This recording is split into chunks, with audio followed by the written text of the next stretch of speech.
My husband and his friends thought it'd be funny to leave me stranded in a small town in Italy. They laughed as they drove off. The taillights disappeared around a bend, and the world narrowed to the hiss of tires on wet cobbles and the small, frantic sound of my own breath. I stood by a cafe table with an espresso cooling in a chipped porcelain cup, my hand pressed where my wedding ring should have been, and felt the sharp, ridiculous, impossible reality settle in. The passport was gone. His wallet was gone.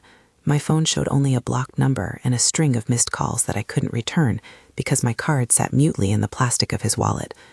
I counted the money I had left like a miser, 80 euros, folded and warm for my pocket. The math did not add up to how to get home. We had been celebrating, so they said, an old friends reunion in a town that clung to the coast like a shell. There had been too much wine and louder stories than memories deserved. Something had been said at the table that crackled like lightning through a dry field, something between Gabriel and his friend Marco that made the laughter grow thin and hard. I remember standing up, stepping outside because the air felt safer than the noise, the salt and lemon smell of the street wrapping around me. I remember Gabriel following for a moment, then turning back, then the slam of the car door that sounded, for reasons I couldn't reason in the moment, like a verdict. They called it a joke, they called it a stunt. I called it humiliation. My first decisions were not noble. They were practical and small in the way shock forces you to shrink. Find shelter, find water, find a way to neutralize what's happening to your chest. I asked the cafe owner, a woman with deep laugh lines and hands that smelled of lemon and coffee, whether there was a hotel or pensione nearby. She squinted at me and said something in rapid Italian. I used the single phrase my high school class had taught, sono sola, and she tapped a finger on a pad and called upstairs, piano sopra, 100 euro. A room above a bakery, Spartan but warm, with a cot in a window that looked over a square where old men play cards. I climbed the narrow steps carrying my suitcase and my shame, and the oven scent followed me up, yeast and sugar and a kind of ordinary mercy. That night, between surveillance of my phone like a birdwatcher scanning the sky and the awful loud silence that follows an unexpected hand returning, I made two small, strangely private choices. The first was to not call my mother. I could have, then and there, bared everything, the mocking laughter, the driving away, the missing passport.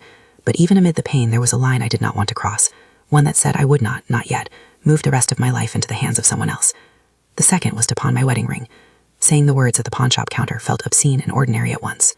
The man pulled back the curtain and weighed the gold, his calculator tone flat and indifferent.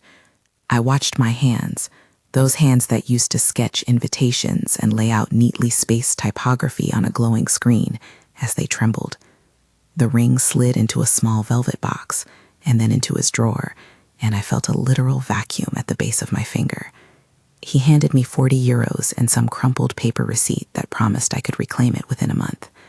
I tucked the money into my shoe where it wouldn't jingle and walked out feeling both lighter and oddly bereft. That ring had been a symbol of a complicated, layered life. In the pawn shop, it was only metal and value and a chapter with an unclear epilogue. The police were sympathetic in the way strangers can be when an event is surreal. Murmurs, a notebook, a promise to check cameras, if any. They asked me to describe the car, the license plate, the names. I told them what I could. Gabriel, a group of men, a joke that wasn't a joke, and watched their pens move. They could only do so much. Small-town police in a tourist season have calluses of bureaucracy. My call to the embassy ended on hold music. I learned quickly that bureaucracy and grief have similar tempos, slow, indifferent, and requiring you to show up repeatedly with the same facts until they finally accept you as persistent. After the humiliation at the station, after the long quietness of the night cry that left the pillow salty, I could have called my sister, told her the honest and raw thing, that my husband had left me. I could have let myself be rescued in that most immediate and reliable way, by family. But the part of me that had always been a designer, that liked to solve puzzles with limited pieces, nudged me in another direction. If this was going to be a cut in the fabric of my life, I decided, it would be because I made the cut myself. I would not be folded back into some life on terms someone else set for me. The thought felt absurdly brave and quietly stupid in equal measure. So I bought a ticket for the next bus going south and took it to the last stop before the sea blurs into blue forever. The station smelled of diesel and old newspapers, and the stationer selling cigarettes had a face like driftwood, weathered, unbothered. I sat with my 70 euros and the receipt from the pawn shop and watched a map in my head as if that could stitch together direction and meaning. The bus windows framed a country I had only seen in pictures, terraces of olive trees like a stepped carpet, cliffs chiseling the sea into bright edges. I slept in fits, my body a tight fist of adrenaline and exhaustion. It was 2 days later, perhaps 3, Time loses its tidy markers when anxiety stretches it thin. When I found myself walking among the trees, the earth dry and slightly salty under my feet. I had missed the last bus, or gotten off too soon, or chosen a path because it promised solitude more than it promised sense. I remember the sun pressing down, a dome of heat, bees humming in the scrub. The smell of crushed olives lifted from leaves that had been rubbed by wind to a green, bitter perfume. My shoes were dusty. The edges of my vision began to glitter. I sat down on a slope of hard earth and thought of nothing at all. When you collapse, it is both trivial and enormous. For me, it was a hand on my shoulder, calloused, warm, then a voice in a language I did not know at first, and then the slow animal logic of two people deciding to carry a person across a field. Elena's hands smelled of olive oil and rosemary. Nikos's jacket was soft from decades of sun. They folded me like a guilty letter and took me to a whitewashed house that leaned against a small hill. They moved quickly and with such familiarity that the strangeness of being held by strangers felt less like a violation and more like an inevitable geometry of help. Elena shoved a bowl of soup into my hands, thick, savory with lentils and olive oil with bits of lemon rind, and a blanket was wrapped around my shoulders while Nikos brewed tea that steamed and smelled like thyme and iron. They spoke in bursts of Greek, and then, when my head cleared, in slow Italian, and finally in a few dregs of English that worked like simple rope to connect us. Elena had eyes that held too much history for her face. Nikos had the careful smile of someone who had learned to measure his words. They asked the obvious questions: name, where I was from, how I had come to be alone, and then they asked things that were not questions so much as an attempt to locate the wound. Are you cold? Do you have shoes? They never once asked me who I was to someone else. They accepted my existence as a person first, as a possession later. That small first respect felt like a lighthouse I had not known I needed. The kitchen was all low light and musicless chatter. The stove was a ring of cast iron that held heat like memory. Elena put a loaf of bread on the table, dense and warm, its crust dusted with flour.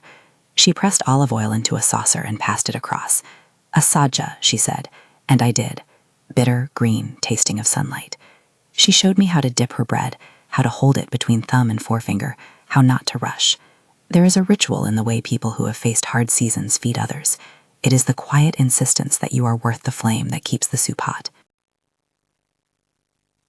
They gave me a bed in the room at the back, quilts that smelled faintly of lavender and long-dried sun. The mattress dipped the way old houses allow. I felt again the small, irrational surge of guilt for laying in a bed in a house that was not mine, but I slept like someone who had been holding breath for a long time and finally let it out in full lungs. Days blurred at first. Elena and Nikos moved in a rhythm that was measured, almost surgical. Morning work in the groves, midday rest, evening bread. I, who had once spent my days with pixels and Pantone swatches, found my fingers doing things that did not require a screen. I learned to press olives into cold, bitter oil. My palms hardened, and with that hardening came a new vocabulary for my body. The sharp sting of a blister forming, the slow, satisfying ache after a day's labor that meant you had done something the earth recognized. There was, in that kind of weariness, a dignity I hadn't felt since before my life had neatly arranged itself around other people's schedules. Elena taught me first by demonstration. She would pick a branch, hold it between two fingers, and with practiced motion remove the olives into a basket until the rhythm was almost music. She chided me gently for my clumsy fingers at first. Too tight, she would say, and then demonstrate a softer angle. Her hands were thick-limbed, knuckled like old rope, but they moved with a care that softened whatever abraded them. Nikos showed me how to load the press, how to keep a ledger of yields, how to watch the first drops of oil glint in the sun like small molten suns themselves. I remember the small, almost absurd triumph of carrying a full basket without tipping it. I remember the absurdity of laughing because some small human thing had gone right. How to tie a knot so it would not slip. How to keep a loaf from burning. These were not trivial lessons. They were the grammar of a life I had not thought I wanted, but that, in the vacuum left by humiliation, started to hum with possibility. Language came in the way that most useful things do, not all at once, but in manageable pieces. I learned to call Elena Zia in the affectionate crispness of locals, though she insisted on using my name. I picked up the word for small things, micro, and accidentally said it at least once at the wrong time, earning a clap and a laugh. The first time I understood a full sentence of Greek without asking someone to translate, I felt like a child taking tentative steps without the safety strap. It was a ridiculous, profound smallness. Sometimes, when the work was done and the day cooled, Elena would sit with me on the low stone wall that faced the groves. She was a woman who had kept quiet rooms inside her, and a few of those rooms had windows I could peer through. She told me in fragments and asides that they had once had a daughter who loved the sea, that she had gone away and left a silence that they replaced with olives and bread and the steady, grounding business of production. The way she spoke of it was not melodrama, it was fact-finding. She said it as one might list the steps of making something. We planted, we pruned, we waited.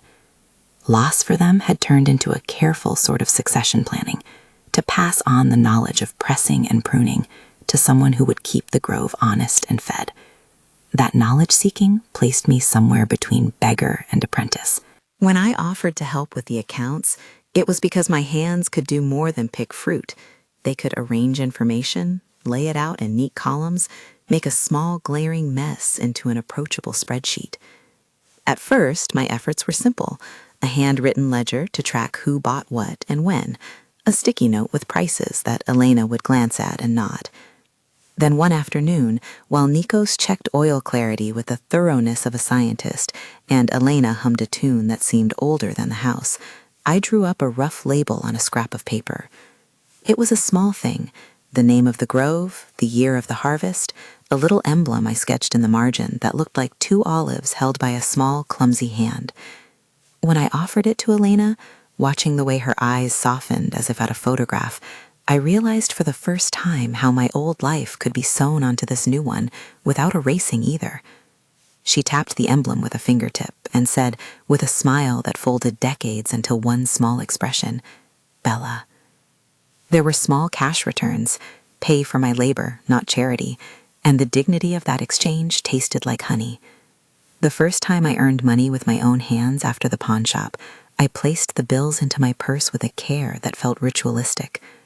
The coins made a different, particular sound that my brain began to track the way a designer tracks the perfect kerning of a line. The work didn't erase the humiliation of that roadside moment at the cafe. It reframed the ledger of what I owed whom. I began to understand debt as more than financial. Debt could be to a past self, a vow, or to the quieting of shame by the slow accrual of competence. There were moments of grief that washed through like sudden tides. I would stand by the press and, for no clear reason, think of the car's taillights and feel that flash of small panic again. Sleep sometimes betrayed me, and once I woke in the night and found Elena sitting by the doorway, her face lit by a sliver of moon, knitting small, lumpy socks. She didn't ask me if I was okay. She simply passed me a cup of tea, and the wordless company was permission enough to soften. 3 weeks after the car slammed, I had a scar on my thumbnail from a crate, a callus on my palm I pressed with curiosity one morning, as if testing whether the body would remember pain. It did. That memory, unlike the sharpness of humiliation, felt like a cartography of effort. Where before I would sketch in the morning light, checking colors and lines for clients, I now found myself sketching labels on leftover paper and playing with serif choices for a bottle that would one day carry more than oil. It would carry a story. I worked with magnifying care to make a tiny emblem look timeless and not sentimental. In the quiet hours when the sky went the color of old metal, I would sometimes think of Gabriel. He was a presence like a photograph shoved into the back of a drawer. There, familiar, but not the thing I opened to every morning. I replayed the moment of his leaving like a film strip, but I no longer let it be the only reel. Instead, I traced the arc of the day, picking olives at dawn, the press's first glints, the midday soup, Elena's laugh at some small foolishness of mine, the newness of a body that knew different kinds of labor. Each day piled up like plates in a sink, until what had been a single broken object in my life became something I could examine from enough angles to understand as one event among many. One afternoon, as late summer softened into a cooler, more particular light, Nico set a small tray of freshly made labels on the table and said, "Your design." He said it without pomp, like offering a glass of water, but his tone held the gravity of handing someone a key. Elena watched me as if weighing an unspoken question. They were not swearing allegiance or promising me land. They were testing whether I would stay, and whether I would accept the scaffolding of a new role. I felt in that small moment a pressure building. To say yes would mean to root myself in a place that was not my childhood, and not the city where Gabriel and I had once made plans. To say no would feel like walking away from the only place that had given me a bed and work and, most mercifully, a softening of the edges of my fear. I did not answer right away. Instead, I traced the emblem with a fingertip until the ink smudged, and then, on impulse, I reached for the ledger. Small acts had become my language of commitment. I turned one of the pages toward them, filled in a column with numbers and dates and the modest projection of 2 markets in the coming month. The numbers were humble, honest. Elena smiled, and the smile was not relief exactly, but recognition. Nikos nodded. Neither of them made promises about the future, but their faces said something similar. "We will hold you as you hold this work." That evening, the village felt softer somehow, as if the houses had decided to lean toward one another a little more. The tavernaz door flung open and laughter spilled out like warm bread. A woman named Yana, who wove rugs with patterns that looked like the coastline, stopped by to bring jars she'd put aside, pomegranates preserved in honey, and tucked one into my hands as if passing a secret. The community, which had seemed remote and almost theatrical when I first walked into it, began to show its seams. A network of needs, of leftovers turned into offerings, of small economies that stitched one life to another. But threads of the old life still tugged at me with a persistent insistence. There were letters to write, some to the embassy to reclaim my passport, some to my sister that I drafted and then erased and rewrote and finally never sent. My phone was a relic. Sometimes I checked the message thread from Gabriel and let my thumb hover over his name. I resisted calls to him because resistance felt like being awake for myself in a way that I had not been when partnerships had smoothed over decisions. The thought of seeing Gabriel again loomed like a future weather report, something I could prepare for in principle, but not yet in detail. One night, as I sat with Elena and Nikos, watching the moon make a blanch of the olive leaves, Elena said something in slow Italian that I did not immediately translate. Nikos, who had been shelling almonds, looked at me and smiled. "You are not the woman who stood by the cafe table," he said. It was not praise nor accusation. It was observation.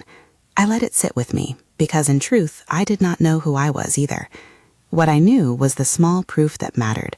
I could tie a knot, count the day's yield, design a label that made oil look essential, and feed myself on soup that was not flavored with the salt of embarrassment, but with horizon and patience. When I lay down that night, the quilt heavy and familiar around my shoulders, I thought of the pawnshop receipt in the bottom of my bag.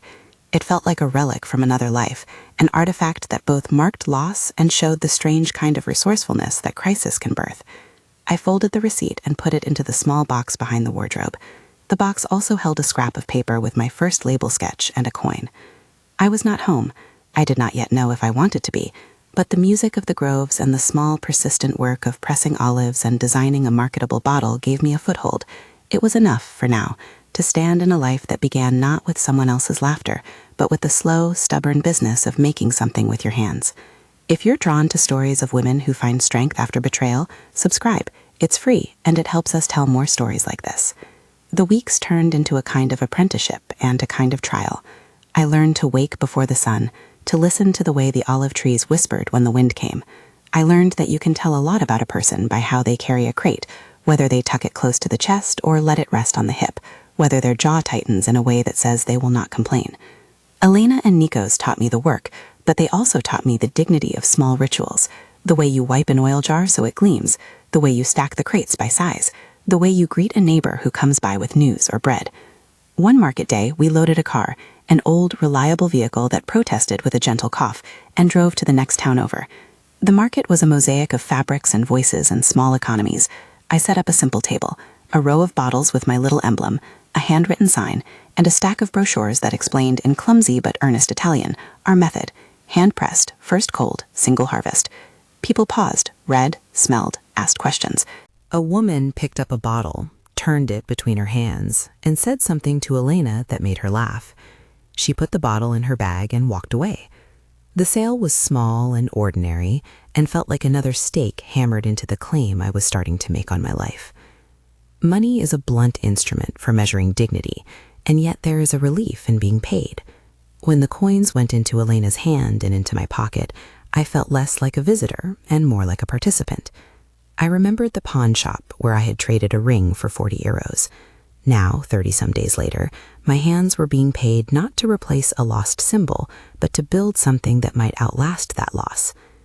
There were still nights when the old, small panic woke me, a dream of a car pulling away, of a phone lit with a name that made my chest skip.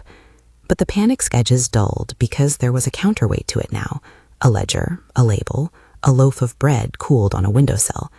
The village had offered me shelter and work, and I had, like any good student, repaid them with earnest labor and the slow, awkward tenderness of someone trying not to break what had been given.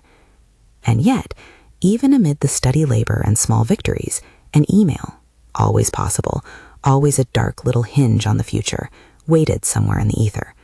For now, though, it was only a speculation, a weather forecast I had not yet read. I pressed another label to a bottle, smoothed the edge with my thumb, and watched the oil shimmer. The grove sighed in the wind. Elena hummed. Nikos closed the ledger with a satisfied slap. My hands, stained faintly with green, felt like mine again. The next chapter of the story was not written, but the pen was warm in my palm. Then a single email changed everything. The subject line was simple and ordinary. Found you. The body was 2 sentences that felt like a hand closing around my throat. He said he had tracked me and that he was coming to bring me home. There was a smug half-quote at the end, something about how the joke had gone too far and how people needed to see the humor of it. My thumb hovered over the screen until the heat in my palm cooled. For a minute, nothing in my chest worked as it should. The grove hummed on in the background like it had no memory of the moment's gravity. I could have panicked. I could have bought the first ticket back north, crawled into the nearest airplane seat, and let someone else close the spill in my life. Instead, for reasons I couldn't entirely name in that raw hour, I did 3 small things that felt like making a plan rather than the surrender. First, I showed the email to Elena and Nikos.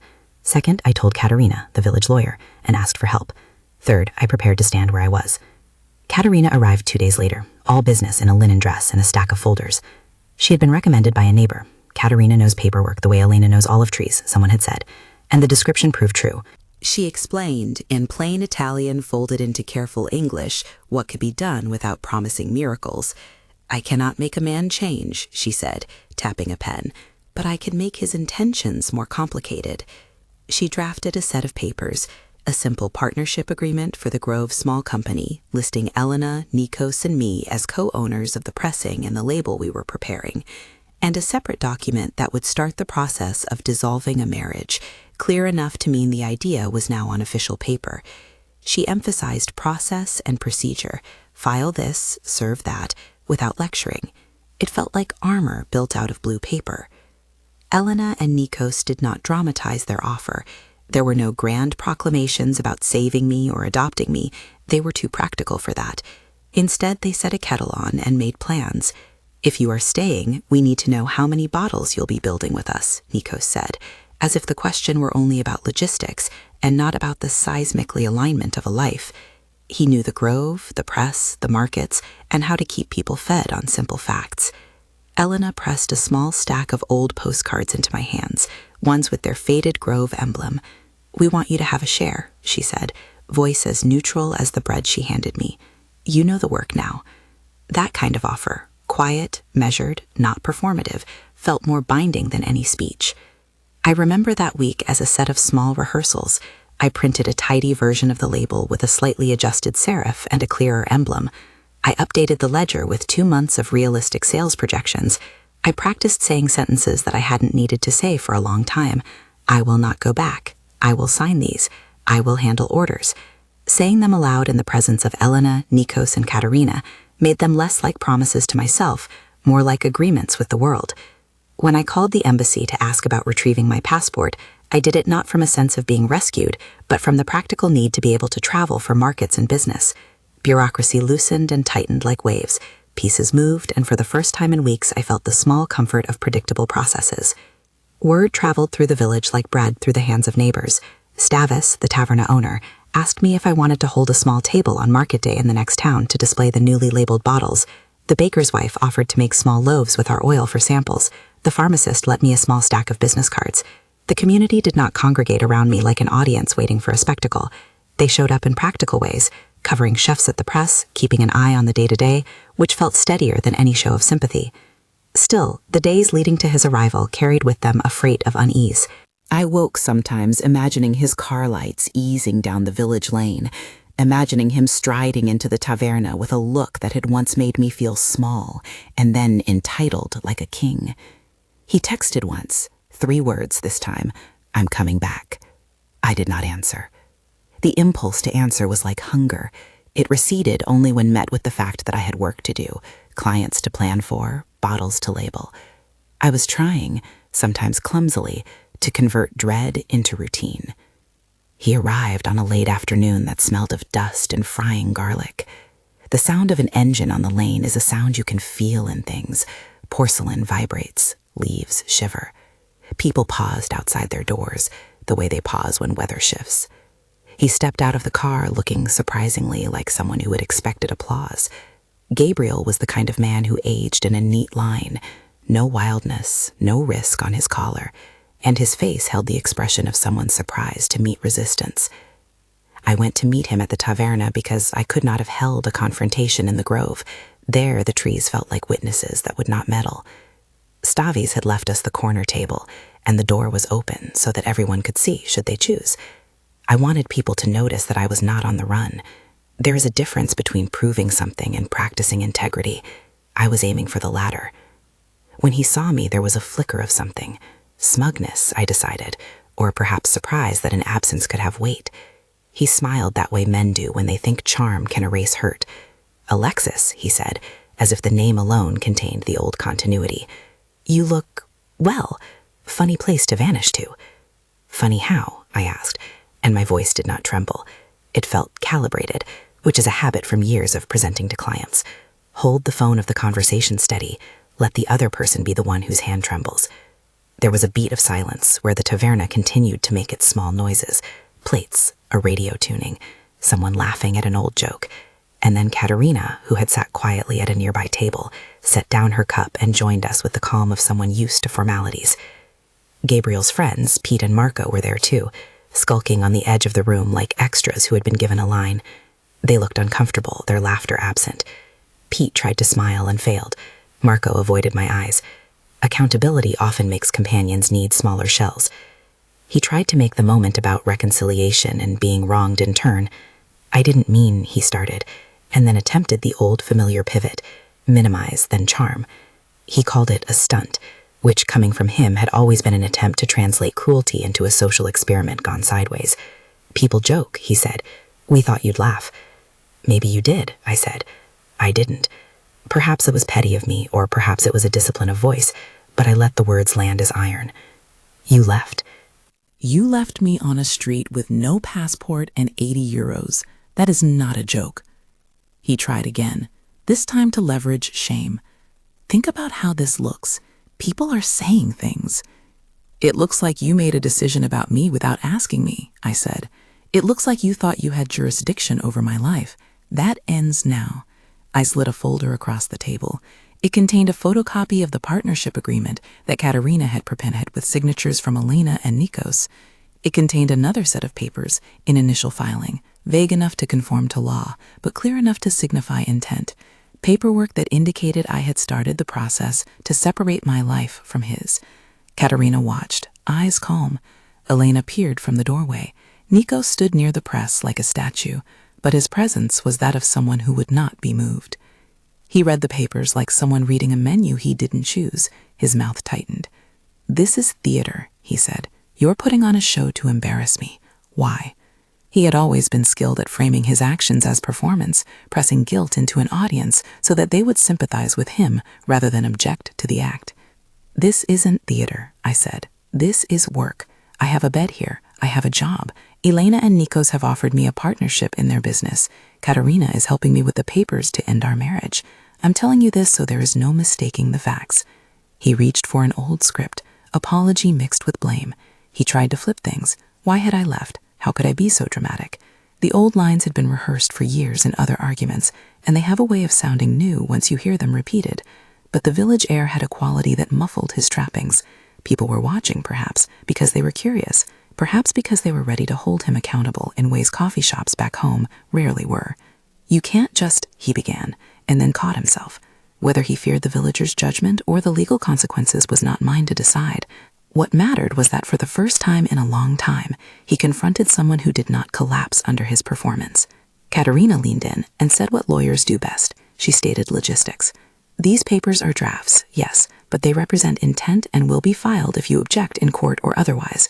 If you wish to contest, she did not finish the sentence, because contesting requires both parties to pay and to be present for hearings. Those are things that often cost time and money, and that test the stamina of people who enjoy spectacle, but not endurance. Gabriel's face moved through stages: bewilderment, anger, the sort of wounded pride that had nothing to do with justice and everything to do with control. He tried one last ploy, to shame me for my choices, my bus ticket south, my pond ring, my decisions to keep things from family. You could have called me, he said slowly. You could have asked for help. You could have not slammed that car door, I answered. I felt no triumph in the sentence, only a quiet, clean fact. Help looks like asking me. Help looks like not removing my passport. This isn't about what you could have done, Gabriel. It's about what you did.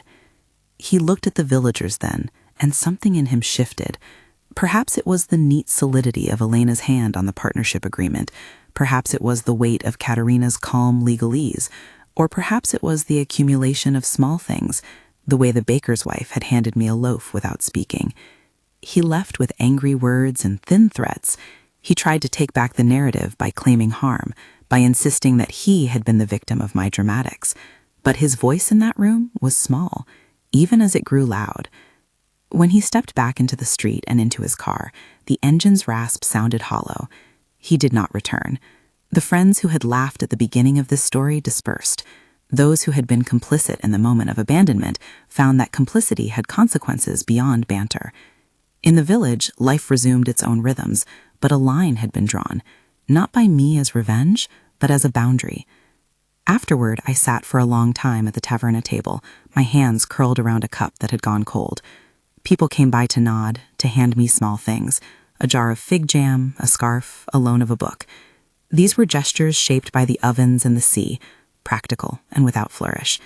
Elena slid a piece of paper across the table with a list of markets where we might try to sell more bottles. Nikos told a story about a crooked crate that had survived a storm. I realized with a kind of slow astonishment that the world didn't pivot on a single dramatic confrontation. It turned with small adjustments. Papers signed, conversations had, ledgers balanced. The days that followed were not clean or simple victories. There were nights where I could feel my chest pulled tight with old fear when a car door slammed. There were moments of awkward bureaucracy. The embassy wanted forms. The bank demanded proof of identity. Katerina scheduled appointments that smelled of waiting rooms and fluorescent light. I learned to sit with those inconveniences the way I had learned to sit with the ache of manual labor, as part of the work of building something that would last. Business took time to grow, but it did grow. We formalized the partnership in the simplest terms the law required. The moment of signing was not cinematic. It happened at a small office with a pot of coffee and a pen that skeined the paper. Elena signed with a wide, steady stroke. Nico signed with a careful hand. I signed with a fingertip that trembled and then steadied. Katerina filed the necessary papers and explained again without fanfare what would happen next. Notices, registration numbers, the mundane cascade of officialdom. I listened like someone learning to read a new manual. It was not glamorous. It was real. In the months that followed, the brand grew modestly and honestly. We sold bottles at markets and through a small shop in the next coastal town, where a woman who owned a tourist-friendly store agreed to display our oil on a wooden shelf. The label I had sketched, once a clumsy emblem on a scrap, appeared on glass in clean lines. Customers would tilt the bottle, lift it, breathe, and say a small word: fresh, green, sunny, and hand us coins. Elena and Nikos paid me for the work. I paid back small debts and tucked what I could into a savings jar. My hands acquired new calluses. My thumbnail scar grew pale. I did not become famous. There were no overnight transformations that bought me a new wardrobe and a television show. Instead, I earned the things that matter in a more private, stubborn registry. The right to a voice in meetings about harvest strategies, the ability to reject a bad order without feeling ashamed, the freedom to say no to Gabriel when he attempted in a few later messages to negotiate as if we had been square accounts. He asked for things, an explanation, a meeting, even the possibility of reconciliation. I did not grant any of them. Occasionally, he would send me an email that tried to perform contrition. He would craft a sentence about hurt and misunderstanding, and then sign it with an old intimacy, as if intimacy can be reconstituted by presence alone. I archived those messages unread after the first view. The coldness I felt when opening them the first time had taught me something elemental. Responses that were not crafted for accountability were meant to smooth his conscience, not to repair harm. There were other moments when the village offered me to itself in quieter ways. A young woman, new to the area, knocked on our press door carrying a handful of lemons and asked shyly whether I might show her some design basics. She had an idea for labels of her own and wanted to learn how to make a simple logo. I found myself teaching her the way Elena had taught me, by demonstration, by correction, by repeating a motion until a curve looked right. That was a peculiar pleasure, to be able to pass on small skills and watch them become someone else's strengths. Winter came and softened the hard edges of the grove. The trees rested. I learned to mend a torn burlap sack and to coax a reluctant press into operation after a long idle month. Elena made a new batch of quilts and handed me one, as if to say that I belonged. We celebrated ordinary events, a birthday, a small festival, a harvest meal where neighbors came with jars of preserves and stories. I learned the village's ways of consolation, a woman pressing her palm lightly to your shoulder, someone sending a child with a small bunch of flowers, a man offering to fix a squeaky shutter. These were not dramatic acts. They were the steady architecture of belonging. And then, months later, an unexpected visitor arrived, a man with a clipped, professional manner who introduced himself as a representative from a boutique distributor in the city. He had seen our label in a shop window and wanted to know if we could supply a small batch for a seasonal offering.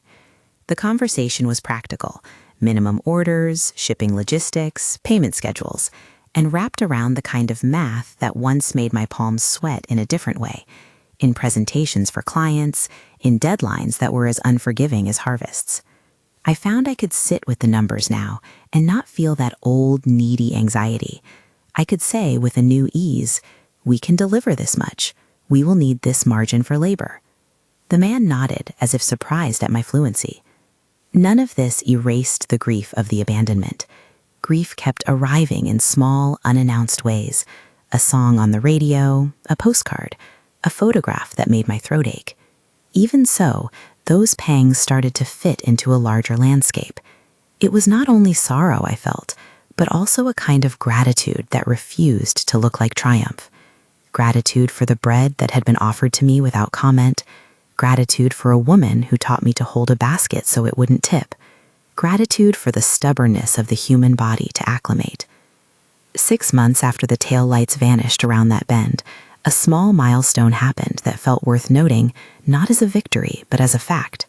I walked into a town where I had once been only a tourist and introduced myself as co-owner of our oil grove. No one looked at me as if I were a figure in someone else's story. A shopkeeper who had known Gabriel in other contexts bought a bottle and said, "This tastes honest." The word landed like an assessment from someone you respect, not praise for me, but a recognition that something we had done together had merit. There were smaller reckonings along the way. I returned, a few months after the confrontation, to the pawn shop to reclaim my ring. The man behind the counter had long since closed the drawer where he had kept it. He produced the box with a reluctant ceremoniousness. I held the ring and then, in a way that surprised me, walked out without sliding it onto my finger. It seemed to belong to an earlier chapter, a bracelet tied to a story I had read and closed. I let it rest in a small dish in the back of my wardrobe, alongside the pawn shop receipt and the first rough draft of a label. That was enough. People sometimes ask whether anger fades or whether you invent reasons to forgive. I didn't invent forgiveness. I still felt anger like a weather pattern that would pass over me on certain days. Forgiveness, when it came, didn't arrive as a gift I offered Gabriel. It arrived as an unburdening. The day I stopped needing to think about his emails on a regular basis, I felt a heavy door close. He had been a presence in my life that took up space.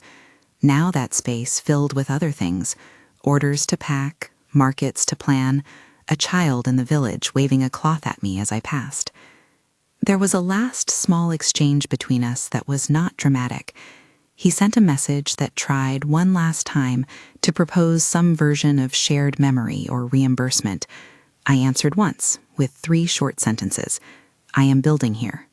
I will not be going home to you. I wish you well. I did not say it as mercy nor as punishment. I said it as a settled fact. Life after that sentence settled into a rhythm of continuity rather than rupture. We formalized practices at the press: quality checks, a simple spreadsheet that I maintained, a 3-month delivery schedule, and people began to rely on us, too. Elena taught me how to judge an oil by the way it slid from the jar, by the small sound it made when poured. Nikos taught me how to hold a market table so that the bottles shone. I kept sketchbooks with label variations and spreadsheets with neat columns, because habits of careful work anchor you in ways that gestures cannot. On nights when I sat by the low stone wall facing the groves, I would watch the sun ease itself into the olive leaves and think about boundaries. The boundary that mattered most to me was not the legal paper. It was the quiet daily reaffirmation that my choices belonged to me. Each label I smoothed onto glass was like another sentence in a life story I was writing myself. Hands have memory. They remember not only pain, but also the small, luminous satisfaction of pressing a label down just so, of tying a crate and watching it not shift, of slicing a loaf and finding the crumb even and warm.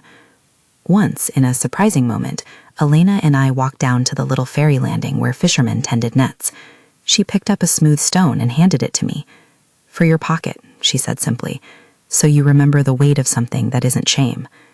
I carried that stone for months, warming it in my hand when nights felt cold. Tiny objects became talismans: a label proof, a receipt, a scrap of fabric pinned to a board. They did not perform miracles. They marked a history that was neither perfect nor past.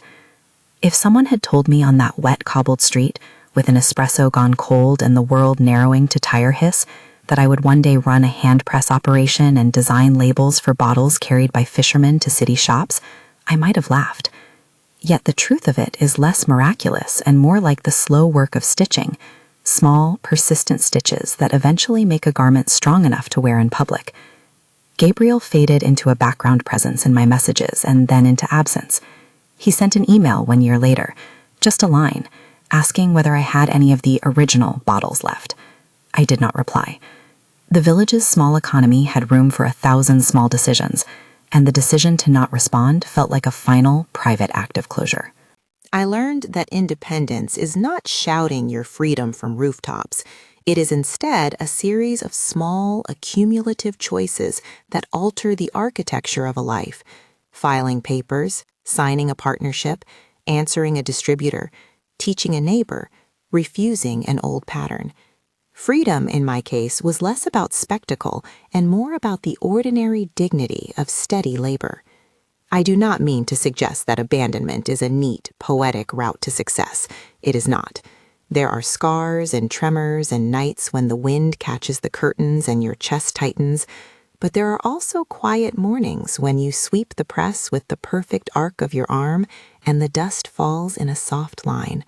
Those mornings are a fixity you can rely on. The story does not end with triumphal music. It ends with a table set outside the press at dusk, bottles arranged in a row, the label catching the light. Elena bends over the jars, closing lids with a practiced twist. Nikos counts boxes for a small shipment the same way he has ever counted everything, methodically, with respect. I stand on a stool and smooth the last label, my hand steady, a small smear of green at the base of my thumb the color of sunlight through leaves. Stavi brings out a tray of olives and a pitcher of water. Someone starts to hum a tune that could be older than all of us, and then none of us do anything urgent, but watch the sky turn the color of old metal and think about what we have. My husband and his friends thought it would be funny to leave me stranded in a small town in Italy. They were wrong. They misread the geometry of my life, the way decisions can be small and still unmake what was assumed to be inevitable. They underestimated the quiet mechanics of repair: hands, work, attention, and a community that lends itself in practical ways. If this story moved you, like and subscribe, and check the description for links to resources and more stories.